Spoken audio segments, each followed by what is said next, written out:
پرون دغه منبر باندې د ساقي جان مور کنځلې شو ده، د ساقي جان ښځه کنځلې شو ده، د ساقي جان بچي کنځلې شو دي.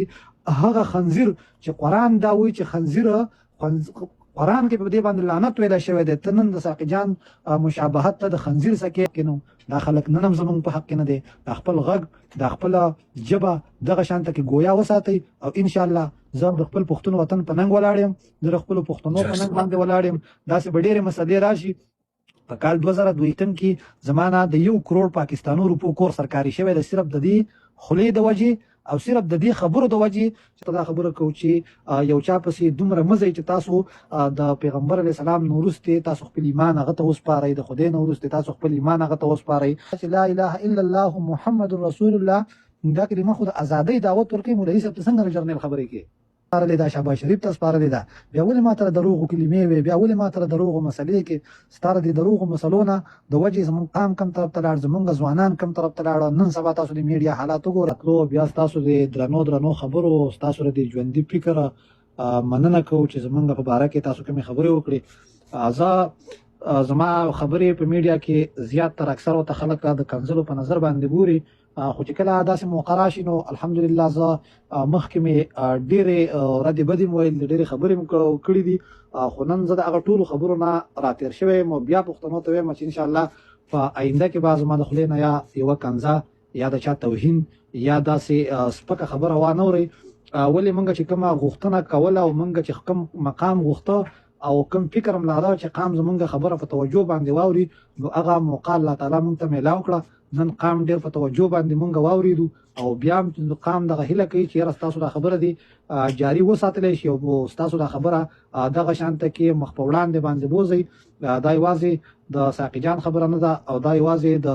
عثمان شکور یا د حسیب زواک صاحب یا د خالد غیور یا داسې د بل پښتون خبره نه ده. دا د ټول لر او بر ملت خبره ده، دا د ټول پښتون افغان خبره ده. زه د شیخ ادریس باره کې خبرې کوم. په دې یوټیوب باندې د خلک ډیر زیات اوري، په دې فیسبوک د لارې اوري. نو زه هغه پښتنو ته وایم چې ته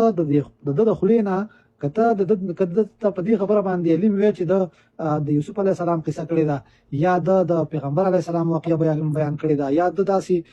نور د پیغمبرانو په سیرت باندې د خبرې کړې دي، نو د پیغمبرانو سیرت او د پیغمبرانو چې کومې واقعیا دي دا خو په قرآن کې لیک دي. پښتون تر خپل قرآن ولې په ترجمه باندې نه وایي چې ته یو کس ته غوږ دی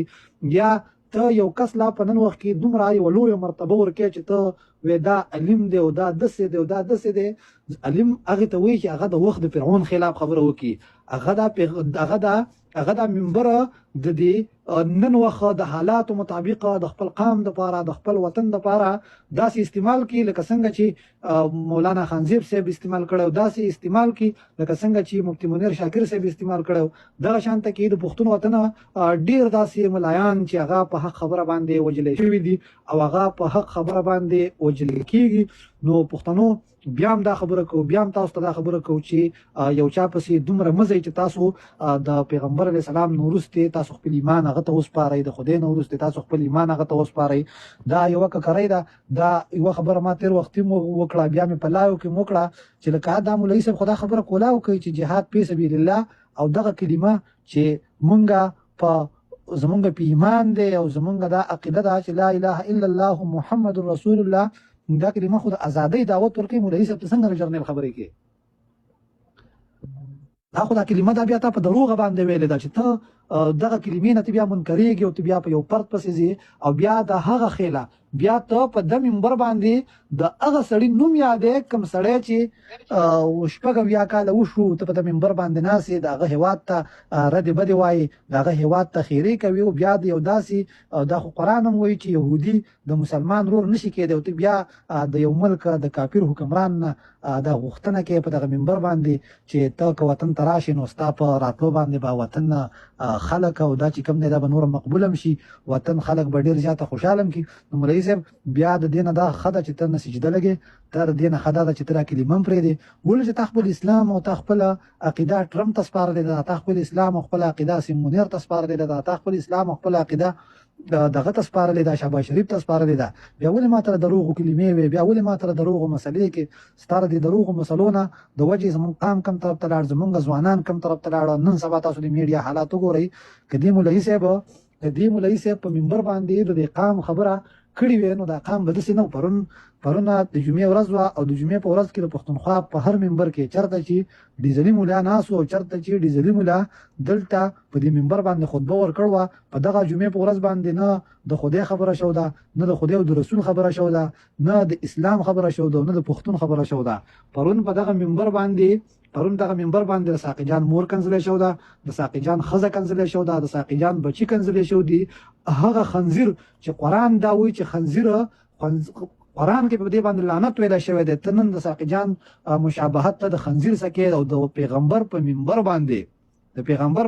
باندې چې کوم دی ته د ساقي جان مشابهت ته د خنزیر سکې یا ته د سپي سکې نو چې ته دغه منبر باندې دا خبرې کې ته به قام ته څه خونه کې ته به خدای له څه جواب ورکې ته به اسلام له څه ګټه ورکې دا خلک پرون هم زمونږ په حق کې نه دا خلک نن هم زمونږ په حق کې نه دی دا خپل غږ دا خپله ژبه دغه شانته کې ګویا وساتئ او انشاءالله زه د خپل پښتون وطن په ننګ ولاړ یم زه د خپلو پښتنو په ننګ باندې ولاړ یم داسې به ډېرې مسلې راشي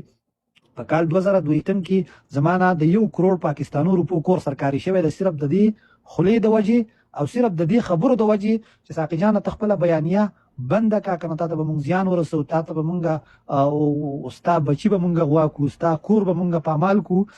لکه داسې تاسو ته تاڼې تاسو ته چې کوم د پولیس چوکۍ دي تاسو ته شماروم چې ما باندې د کم پولیس په چوکۍ نه په ما پایار شوی دی شماروي د واړی دا په دې کې به اشنا ملګري هم ناسي په دې کې زیات خلک د افغانستان ملګري ناستي ورونه هم ناستي خو ټولو ته دا معلومه چې د واړی په تاڼه کې په ما پایار شوی دی د سوای بابات په تاڼه کې په ما پایار شوی دی د دیر په تاڼه کې په ما پایار شوی دی د برول په تاڼه کې په ما پایار شوی دی د شرینګل په تاڼه کې په ما پایار شوی دی د پاتراک په تاڼه کې په ما پایار شوی دی د کلکوټ په تاڼه کې په ما باندې پایار شوی دی او چاره باندې کړی دی 2 تنظیمونه د یو نوم د ختم نبوت او د یو تنظیم نوم جمعیت په دې کې به هر کیس کې معنا چې زبا د شرینګل د کیس نه راووتم نو زبا د برول په کیس کې نه نېستم زه دومره انتهایی ذهني ټارچر کړی وم چې ما بعد دلته دا خبرې اورېدې بیا به مې د اسلام دا دعوتونه اورېدو بیا مې په خپل خاوره او په خپلو خلکو دا ظلم کېده لیده نو ما ویل چې یاره زه څه چل وکړم زه د کفر کلمه ویم زه دومره انتهایی ټارچر شوی وم چې یاره زه نعوذ بالله زه د اسلام دا لاره پرېږدم زه لکه عجیبه احساسات به ماته پیل کېده خو بیا مې الحمدلله خپل هغه عقیده او خپل هغه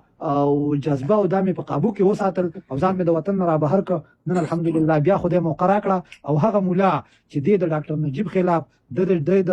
اشرف غني خلاف دی د وطن دی د لر او بر د وطن د هغه اتلانو پر باچا خان والا د منظوره پورې چې دی مولا دغه خلکو مخالفت کړي او دی خلکو ته غداران ویلو نن الحمدلله په یو ایک کې ککرای باندې په یو ایک کې ککرای می دغه مولا بربند کو دغه اصلیت می دنیا ته خودو چې دا سړی د خپل ذات لپاره لګیا دی دا سړی د قام او د وطن په ګټه کې نه دی دی همیشه مونږ لکه ما زما خاورې ته جنگ راوړی دی هم مولا راوړی دی اوس به خلک کوم چې مولا په کوم وخت کې جنگ راوړی دی کله چې د بېنظیري حکومت او دا مولا راپاڅېد او د مولا وویل چې دلته د ښځې حکومت چې کوم دی دا حرام دی چې کله ولا بېنظیري د ډیزلو پرمټ ورکړه نو دی مولا بیا سویل دا حکومت حلال دی د افغانستان خلاف فتوا دی مولا ورکړله ولې په افغانستان کې کوپار اوسېده یا افغانستان کې چې چېرته په افغانستان کې نن وخت د مولا چې ته په افغانستان کې په څو کلونو مخکې ته په افغانستان کې فتوا ورکوله نن چې په پاکستان کې کوم حالات روان دي ته نن هم فتوا ورکړه که نه ستا فتوا نن کار نه کوي